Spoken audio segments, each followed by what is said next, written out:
Okay, wait a minute. Let's get one thing straight first. You yourself were never a follower of Jesus, and you're still not. I, along with 2 billion other Muslims, follow Jesus, not you. You are the one that follows church doctrine, Roman edicts, Greek philosophy, and Paul, a man that never met Jesus a single day in his life, but turned his message into a sales pitch for Rome. We are the ones that follow Christ, not you. Jesus being the one that fasted, prayed to God, and bowed his head in the Garden of Gethsemane, not the one you turned into a half man, half God pagan concept wrapped up in Hellenism. You know, while I'm at it, let me just put to bed and checkmate this concept that the Quran somehow affirms the Bible. It doesn't. And that statement proves that you have never read the Quran or the Bible in its entirety. The Quran confirms what Jesus was sent with, not the Bible that has been stitched, edited, and voted on by councils in Nicaea in the year 325 into confusion. The book that contradicts itself all the way from Genesis to Revelations. And here's something you're really not gonna like.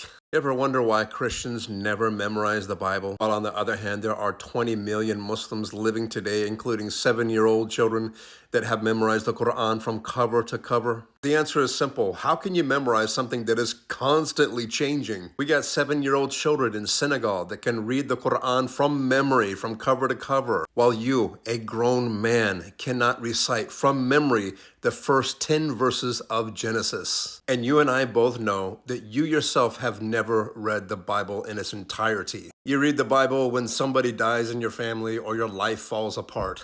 You forget, I was raised in the Christian church. I know how it goes. And you say that I was never a true Christian. That's real cute. That's just a coping mechanism when somebody leaves your religion with their eyes wide open. But hey, let's run the numbers. I was in the church for 3 days a week. Wednesday Bible study, Friday youth night, and Sunday church. I went to private Christian schools and I've read the Bible from cover to cover 7 times.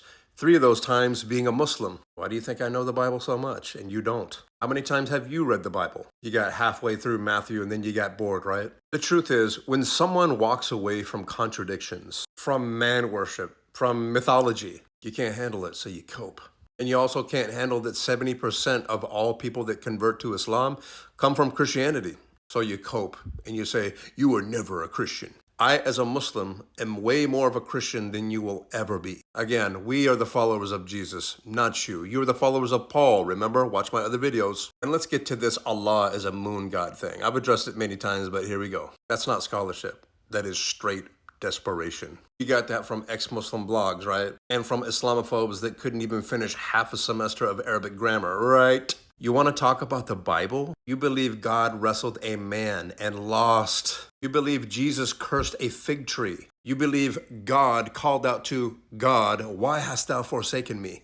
And we're the ones with the made-up religion? Stop the cap. Look, you can keep on twisting the Quranic verses just like you do your own Bible. Y'all have been at it for 1,400 years and Islam is still here, still spreading, still producing real men. Not passive-aggressive keyboard warriors quoting Paul as if he's a prophet, quoting Paul as if he's Jesus. So, do you really think the Quran confirms the Bible? That's like saying a restored original painting imitates the cheap knockoff. So, this is your warning. Never step into a battlefield of recycled arguments with blog-level research. Me, I've been doing this for about 30 years now. And you're not a follower of Jesus. You follow Rome, creed councils, and emotional tantrums dressed up as theology.